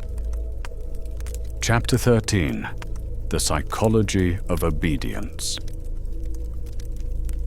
After the war, the world searched for explanations, not of ideology, but of people. How could teachers, nurses, and accountants become the machinery of cruelty? Theodor Adorno and his colleagues in the Frankfurt School began with a hypothesis. Fascism was not just a political movement, it was a personality type. They created the F-scale, a psychological test measuring traits like submission to authority, hostility toward outsiders, and rigid moral certainty. The higher a person scored, the more likely they were to accept authoritarian rule. The authoritarian personality, they argued, grew from childhood environments of punishment and conformity. Families where obedience was love and questioning was sin. That early training made people seek safety in hierarchy and fear in freedom. It was not madness or evil that enabled fascism, but ordinary structure, the desire for order in a chaotic world. That insight made fascism frighteningly familiar. In 1961, psychologist Stanley Milgram at Yale University designed an experiment that would change how humanity saw itself. Volunteers were told they were helping test memory and learning. They sat before a machine with switches labeled from 15 volts to 450 volts. Each time a learner in another room gave a wrong answer, they were instructed to press a higher voltage. The screams were recorded, the pain simulated, but the subjects didn't know. Over 60% went all the way to the maximum shock, even after hearing cries, silence, and pleas to stop. Milgram's conclusion was devastating. Most people obey authority even when it violates conscience. They defer responsibility upward. I was told to do it. It was the Nuremberg defense, replayed in a laboratory. Evil, Milgram showed, does not require hatred, only instruction. A decade later, psychologist Philip Zimbardo tested what power itself does to the ordinary mind. He built a mock prison in the basement of Stanford University. Students were randomly assigned roles as guards or prisoners. Within days, the experiment descended into brutality. Guards invented punishments, prisoners broke down emotionally, and Zimbardo, playing the warden, found himself unable to stop it.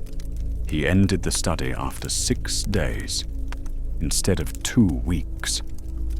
The lesson was chilling. Social roles can eclipse moral identity faster than we imagine. Put someone in uniform, grant them permission, and cruelty becomes routine. Zimbardo called it the Lucifer effect, the ease with which good people become instruments of harm when institutions reward obedience over empathy.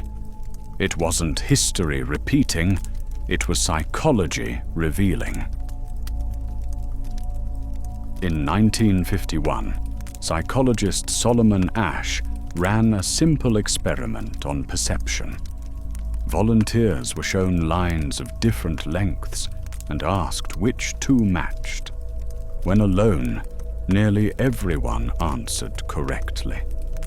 But when placed in a group of actors who all gave the wrong answer, 3 out of 4 participants conformed, even when the truth was obvious. They didn't want to stand out. They said afterward that they doubted their own eyes. Asch's finding was small but seismic. People fear social isolation more than they fear being wrong. In fascist societies, that instinct becomes a weapon. When the crowd salutes, silence feels like danger. When lies are unanimous, truth feels impolite. Obedience is not just fear of punishment. It is the wish to belong. And that wish builds dictatorships long before violence does. Human beings are wired to seek safety in the group. In times of crisis, war, inflation, humiliation, that instinct intensifies. Fascist movements thrive in those moments because they promise belonging without condition. To join is to be cleansed of doubt. To obey is to be safe. The leader becomes a parent, the nation a family. Crowds chant together, not only to praise the leader, but to silence the loneliness inside. Modern neuroscience supports what history already knew. Fear activates the parts of the brain that crave certainty and authority. When people feel threatened, their capacity for empathy narrows. They trust strong voices more than kind ones. In that state, obedience feels like relief. Fascism weaponizes the oldest survival reflex, the comfort of the tribe. In 1961, the same year as Milgram's experiment, a quiet bureaucrat named Adolf Eichmann stood trial in Jerusalem. He had organized the logistics of the Holocaust, the trains, the schedules, the paperwork of genocide. When questioned, he insisted he was not a monster. He had never killed anyone himself. He had simply followed orders.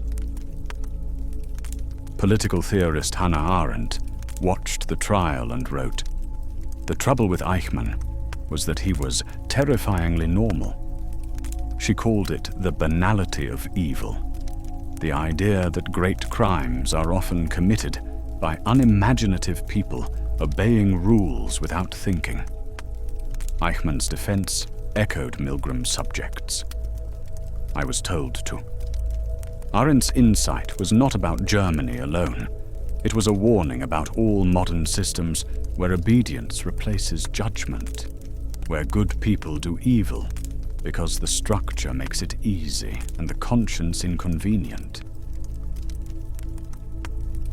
If obedience can be studied, so can resistance. Psychologists who followed Milgram's work noticed a pattern among the minority who refused to continue. They were not unusually brave or aggressive. They simply trusted their own perception of harm more than the authorities' promise of order. Moral courage, it turns out, often begins with doubt, the small private moment when a person asks, "What if this is wrong?" In totalitarian systems, that question is the most dangerous act imaginable.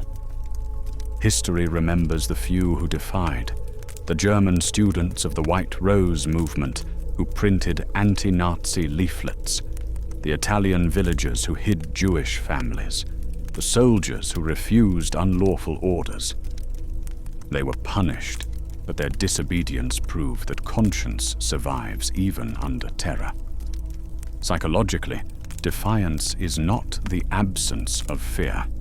It's the decision that integrity matters more than safety. Every democracy depends on that decision being made again and again. Freedom is not natural. It is learned. The human brain is built for security, not uncertainty. And freedom is a constant negotiation with uncertainty. That's why obedience feels easy and self-government feels exhausting. To think critically, to disagree, to hold space for contradiction, these are psychological muscles that weaken without use. Fascism thrives when people mistake relief for truth and comfort for morality. Democracy survives only when citizens accept that doubt is not weakness and conscience is not chaos. The lessons of psychology are humbling. There is no final cure for obedience.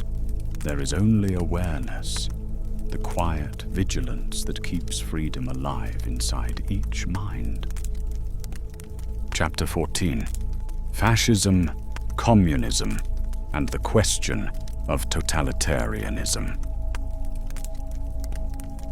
When the war ended, the world faced two shadows, Hitler and Stalin, and asked if they were born of the same darkness. In 1951, Hannah Arendt's The Origins of Totalitarianism offered an answer. She argued that Nazi Germany and Stalin's Soviet Union, though enemies, shared one terrible logic, a system that erased the individual until only ideology remained. Both claimed to express history's destiny. Both demanded absolute loyalty. Both destroyed the private self. Arendt called this condition totalitarianism, rule that seeks to control not only actions, but thought, memory, and imagination. It was a unifying theory for an age exhausted by polarity, a map of modern tyranny drawn from opposite directions that met in the same abyss. Across Europe, the machinery of control looked hauntingly similar. Secret police watched every whisper. The Gestapo in Hitler's Reich, the NKVD in Stalin's Union. Both built networks of informants, neighbors spying on neighbors, fear replacing trust. Propaganda blurred truth into devotion. Radio speeches, heroic posters, youth rallies, slogans about destiny and purity. Each regime fused politics and worship. The leader became the lens through which reality itself was seen. Terror was routine, not random. Arrests at night, disappearances, show trials. These were not signs of failure, but signs of control. Whether the flag bore a swastika or a hammer and sickle, the method was the same. Rule through intimacy, until even private thought felt unsafe. Yet resemblance is not identity. Fascism and communism sprang from opposite myths. Fascism worshipped the nation and the race, blood, soil, ancestry, destiny. Communism worshipped the class and history, labor, progress, the march toward equality. Fascism looked backward to imagined purity. Communism looked forward to imagined justice. One sanctified inequality as nature, the other denied inequality as accident. In practice, both replaced conscience with necessity. Fascists said, "We must fight for survival." Communists said, "We must sacrifice for history." The moral arithmetic differed, but the human cost was the same. Millions crushed beneath an idea too sacred to question. The parallels between the two systems were not only political, they were psychological.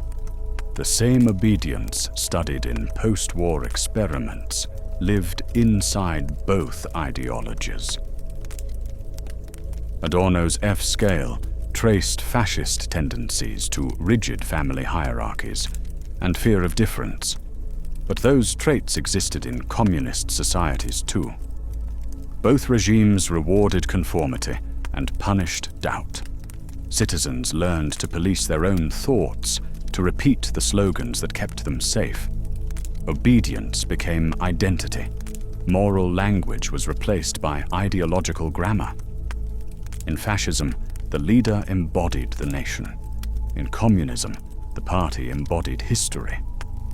Either way, submission felt righteous because it was framed as service to something greater than the self. Totalitarianism was not sustained by constant terror alone. It survived through inner consent. One of Arendt's most disturbing insights was that evil in totalitarian regimes did not depend on hatred. It depended on administration.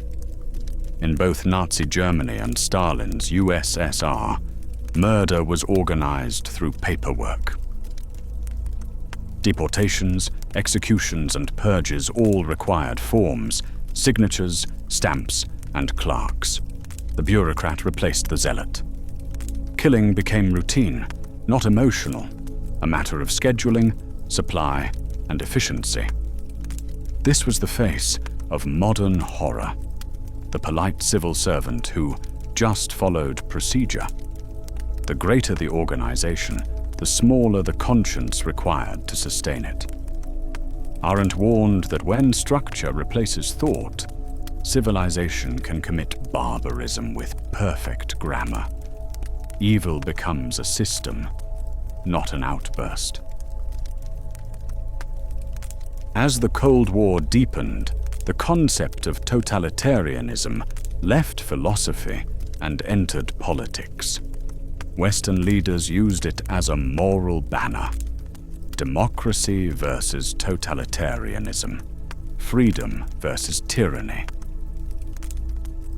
In this framing, fascism and communism blurred into one indistinguishable enemy, the other side. The comparison was politically useful. It justified global alliances, military buildup, and ideological policing at home. But it also flattened complexity.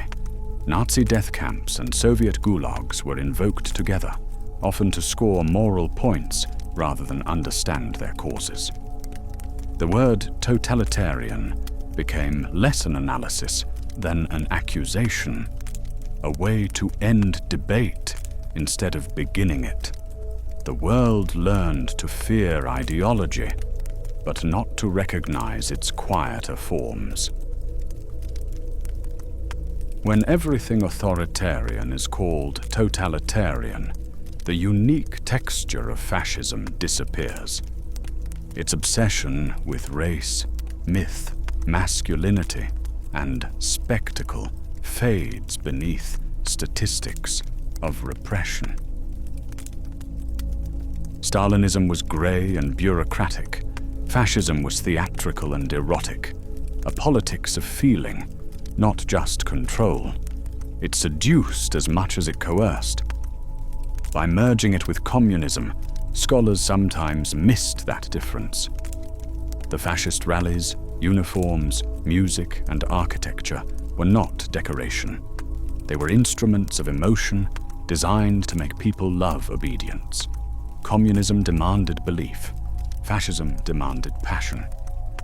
To study both is essential, but to confuse them is to miss why one appealed to the heart while the other claimed the mind. The 20th century's tyrannies teach the same paradox. Evil can be both rational and ecstatic. It can wear a suit or a uniform, speak the language of progress or of purity. To understand them, we must hold two truths at once: that systems of control share methods, but differ in meaning. Arendt's concept of totalitarianism remains powerful, but understanding requires precision, not fusion. When we flatten history into a single shape, we stop learning from it. The lesson is not that all ideologies are the same, but that any ideology, when worshipped absolutely, can demand the same obedience. Totalitarianism is not a relic of the 20th century. It is a warning about what happens when conviction forgets humility. Chapter 15. The Modern Echoes. Fascism once gathered its followers in stadiums. Now, crowds assemble online. Algorithms replace parades, hashtags replace banners. The same emotions, belonging, rage, purity, move through screens faster than radio ever could. The internet promised liberation, but it also gave propaganda infinite reach. Lies travel at the speed of fascination. Outrage binds strangers into tribes. Digital platforms reward attention, not accuracy, and so extremism becomes profitable. Like the old fascist rallies, online movements offer unity through exclusion, certainty through noise. Technology did not kill the mass mind, it digitized it. The new totalitarianism is not imposed from above. It grows from below, one click at a time. Across the world, the language of the strong man has returned. Leaders promise to restore greatness, defend the people, and speak for the silent majority. They scorn institutions as corrupt, experts as elitist, journalists as enemies. Each nation tells its own story, but the rhythm is familiar. Nostalgia for a pure past, fury at a polluted present, and the promise of rebirth through authority. These are not fascist states, but they borrow fascism's grammar. Emotion over reason, loyalty over law, identity over individuality. In an age of uncertainty, the performance of strength once again feels like truth, and millions, weary of complexity, applaud the simplicity of command. Modern fear is subtle, but constant. Terrorism, pandemics, migration, inflation, endless crises keep populations anxious and malleable. Fascism once used violence to produce obedience. Today, fear is ambient, a background hum that justifies surveillance and control. Governments expand powers for safety. Corporations harvest data for convenience. Each new precaution feels reasonable, but the cumulative effect is the same. The private self shrinks, and trust shifts toward systems we no longer understand. Fascism ruled through spectacle. Modern power rules through anxiety. The method has changed, but the psychology endures. A world where fear makes freedom feel reckless. Every age invents its own myths of purity and betrayal. Populist movements today repeat fascism's oldest melody: the people are pure, the elites are corrupt. They claim to restore the lost unity of the nation, to give voice to real citizens against fabricated enemies. The myth works because it flatters. It tells ordinary people that their frustration is not chaos. It is righteousness. It replaces complex problems with a single villain: the foreigner, the intellectual, the unfaithful neighbor. Fascism once promised salvation through the nation's body. Populism promises it through the nation's memory. But both feed on nostalgia, the fantasy that the past was whole, and that only obedience can make it whole again. The myth is comforting precisely because it cannot be tested. It asks for belief, not evidence. And belief is the oldest engine of control. Where fascism divided people by race, modern politics divides them by culture, tribe, and resentment. Identity has become both weapon and refuge. Parties campaign not on policies, but on who deserves dignity. Social media deepens the fracture. Each side builds its own moral universe, complete with heroes, martyrs, and demons. Algorithms learn our fears and feed them back to us until outrage feels like belonging. This fragmentation is not fascism, but it is fertile soil for it. When public life becomes a contest of wounded identities, the figure who promises to unite them all, the voice of the people, gains irresistible appeal. Fascism's great insight was emotional, not ideological. If you can define who counts as us, you can justify anything done to them. Fascism depended on propaganda. The modern world lives in its echo, the confusion of truth itself. Where Goebbels used radio, we use social media. Where fascism censored news, we drown in it. Facts now compete with feelings in a marketplace of attention. Every opinion finds its echo chamber, every lie its loyal believers. The result is not persuasion, but exhaustion. People stop asking what is true and ask only what feels loyal. That is the end point of propaganda. Not belief, but indifference. In fascist Italy, obedience was enforced by fear. In modern democracies, it is enforced by noise, the slow surrender of thought beneath the weight of too many voices. When truth fractures, manipulation becomes effortless, and democracy begins to speak the language of myth once more. Democracy is often spoken of as if it were a building, strong, permanent, made of laws and votes. But it is more like a habit, a pattern of listening, doubting, and trusting that must be renewed each day. When citizens grow tired of disagreement, they reach for simplicity. When politics becomes theater, they seek a savior. These instincts are human, and that is why fascism is never fully gone. Democracy fails not when it is overthrown, but when people stop defending its complexity. The first step toward tyranny is not violence, it is fatigue. A free society survives only when its people accept that uncertainty is the price of liberty, and humility, the cost of truth. Every generation inherits the ghosts of the one before it. Some choose to remember, others choose to forget. But memory is not only remembrance of horror, it is resistance to repetition. Holocaust museums, memorial days, survivor testimonies. These are not rituals of guilt, but exercises in vigilance.